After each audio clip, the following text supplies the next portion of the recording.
Bonjour à tous, jeudi 29 octobre 2020, dernier jour de campagne aujourd'hui. Les candidats en course pour le fauteuil présidentiel vont jeter leur dernière force dans la bataille. La présidentielle qui aura lieu samedi prochain va se dérouler en toute sécurité, promet la CEI. La commission électorale indépendante a eu une rencontre avec des observateurs. Le point de Sidonie Davila. Environ 10 000 observateurs ont été accrédités par la Commission électorale indépendante. Avant la tenue du scrutin présidentiel du 31 octobre, la CEI rappelle les règles du jeu. Observer, c'est regarder sans mot dire et pourtant dire. Observer, c'est de ne pas contrarier au risque d'obstruer l'observation. Observer, c'est contrôler la conformité de la chose à la règle. Et je ne vais pas vous l'apprendre, vous savez le faire. La sécurité des observateurs, la sécurité du scrutin, l'accès des lieux de vote, la CEI à l'écoute des observateurs se veut rassurante. Chaque lieu de vote a des détachements de police, de gendarmerie et de militaires pour sécuriser ce lieu-là. Tout observateur qui viendra, une fois qu'il sera sûr du chef du PC secondaire, il aura les instructions nécessaires pour pouvoir accomplir son observation tranquillement. Les observateurs électoraux apprécient ce temps d'échange. Nous sommes compris et il nous appartient d'aller partout sur l'étendue du territoire dire ce que nous avons vu. Cette séance d'information est la bienvenue parce que nous avons eu beaucoup d'éclaircissements sur beaucoup de zones d'ombre. C'est très appréciable d'avoir ce degré de transparence, de clarté sur les conditions dans lesquelles s'organise le scrutin. À la fin de leur mission d'observation, les différentes équipes produisent des rapports dans lesquels on peut lire leurs différentes propositions ou recommandations. Bon, ces rapports ils sont remis bien sûr aux autorités électorales. On fait des recommandations pour essayer d'améliorer le système électoral et puis ils sont à la disposition du public. Quand on a la possibilité effectivement de revenir dans un pays, participer, enfin accompagner un nouveau processus électoral, on est toujours très attentif à regarder si les recommandations qu'on a faites au processus précédent ont été prises en compte. Pour faciliter le travail des observateurs sur le terrain pour cette élection, la CEI a mis à disposition des contacts ainsi qu'une charte de l'observation. Des questions liées à ce scrutin ont été également posées au président du Conseil constitutionnel. Mamadou Koné a reçu des délégations de l'Union africaine et de la Communauté économique des États de l'Afrique de l'Ouest, CEDEAO. Le point de Gabriel Zani.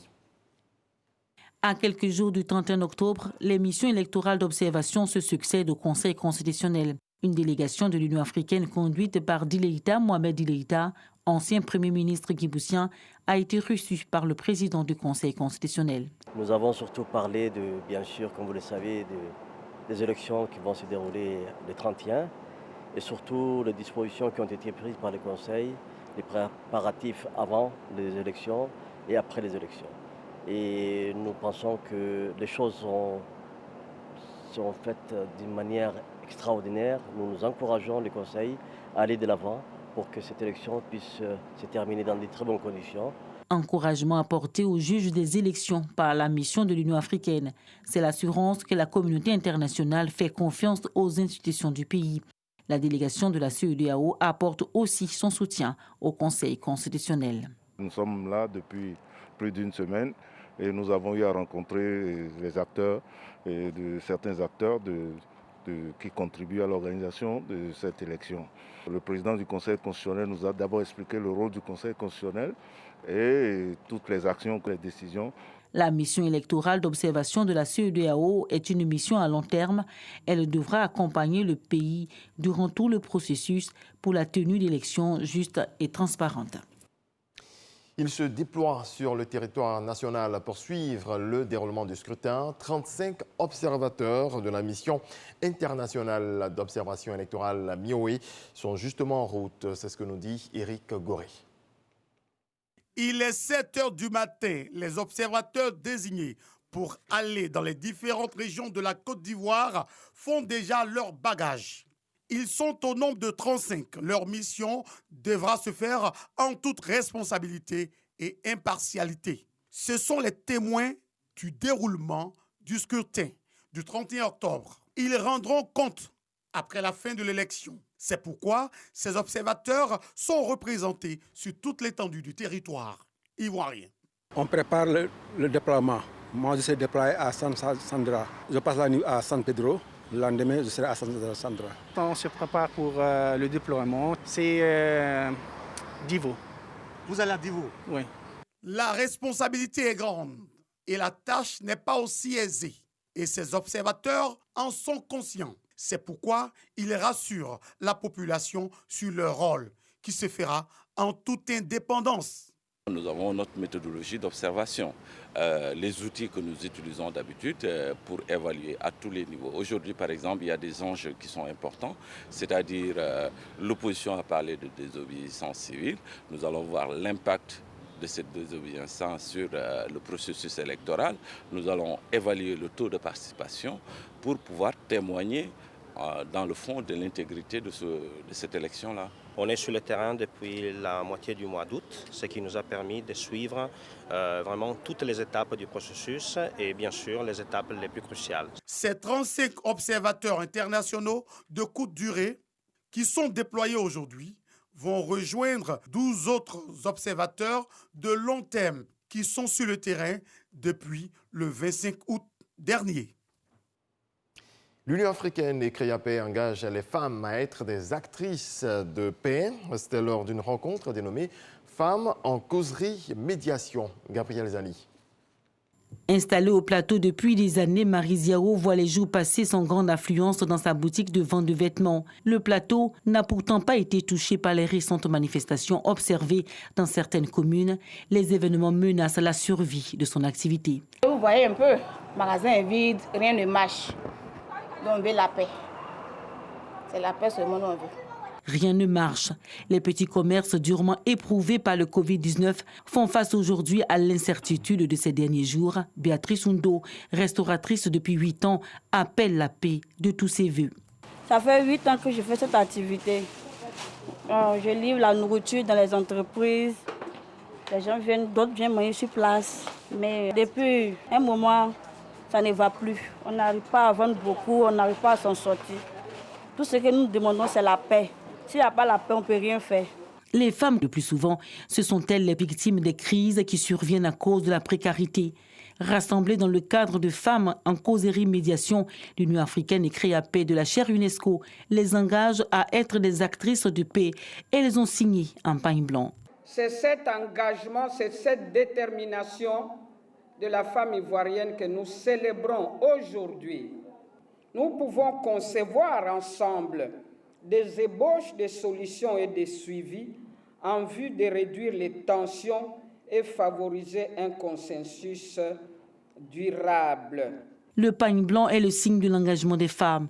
Et c'est aussi le début d'une caravane de la paix de 3 jours à travers tout le pays. Les femmes se positionnent en médiatrices dans cette échéance électorale dans leur famille et auprès des décideurs politiques. Il est urgent qu'elles participent activement et qu'elles demeurent des actrices de paix. Car face aux interactions violentes des uns et des autres, tu as certainement la paix. Elle est un engagement qui se pratique tous les jours dans toutes nos interactions. Oui, nous croyons que la paix est une valeur à cultiver, à rechercher, à nourrir au quotidien dans nos pensées, nos paroles, à travers nos actions. Ces femmes sont issues de toutes les communes d'Abidjan. Cette initiative conjointe de l'Union africaine et de CREAPE de la chaire UNESCO bénéficie du soutien du PNUD et de l'Union européenne. Dans le cadre de ces activités, l'Union africaine a créé en 2017 Femmes Rise Africa, le réseau des femmes africaines pour la prévention des conflits et la médiation. Les actrices principales de ce réseau collaborent avec la chaire UNESCO, l'idée étant de maintenir, restaurer la paix dans les familles au-delà dans les pays. Et il est clair que la situation de la Côte d'Ivoire interpelle Femmes Rise Africa, dont des médiatrices ont partagé leur expérience. Les pasteurs des églises évangéliques protestantes prient pour la paix en Côte d'Ivoire. Ils se sont réunis au Palais des Sports de Treichville pour invoquer la grâce de Dieu pour des élections apaisées. Cette rencontre a vu la participation du Premier ministre Ahmed Bakayoko. Abou Sanogo.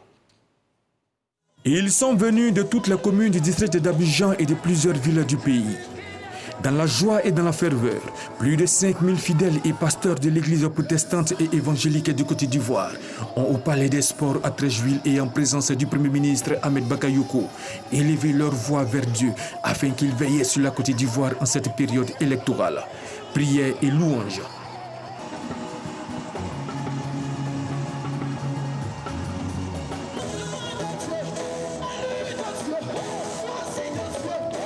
Tous ces hommes de Dieu ont tenu à implorer la faveur de Dieu pour la Côte d'Ivoire et prier pour des élections apaisées.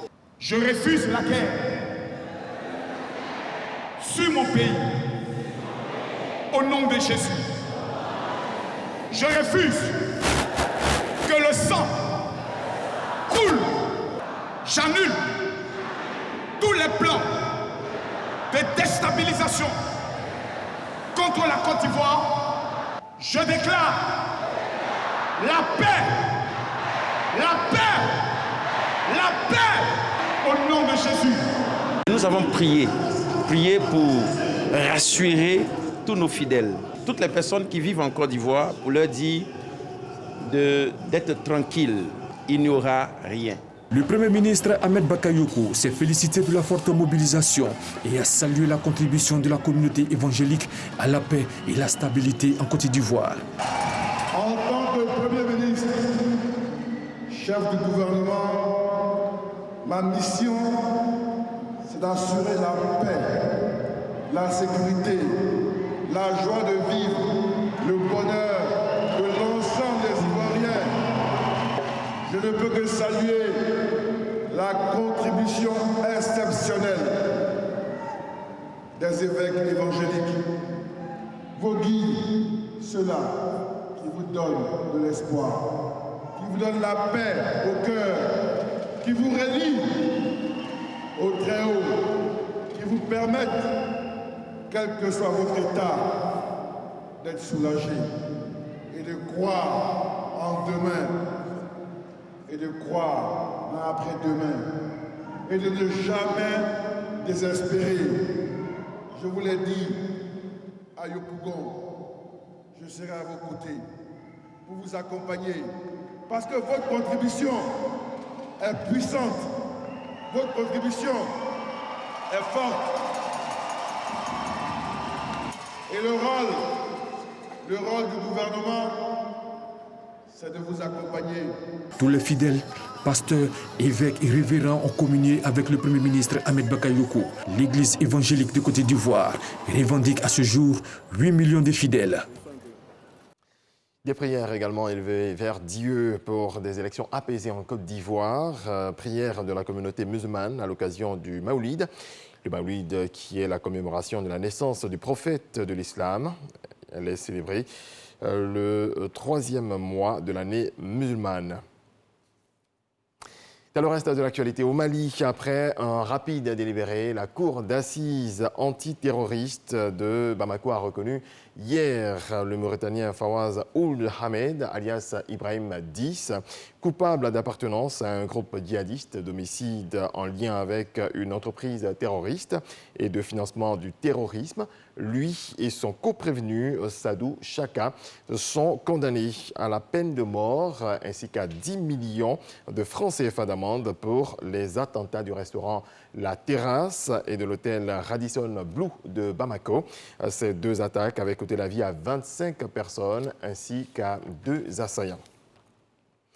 Dans une France submergée par l'accélération soudaine de l'épidémie de Covid-19, le président français Emmanuel Macron a annoncé hier un reconfinement national effectif dès demain vendredi, sauf en Outre-mer. Les écoles resteront toutefois ouvertes. Merci à toutes et à tous de votre attention. C'est la fin de ce point de l'actualité. Excellente journée. Paix dans vos foyers.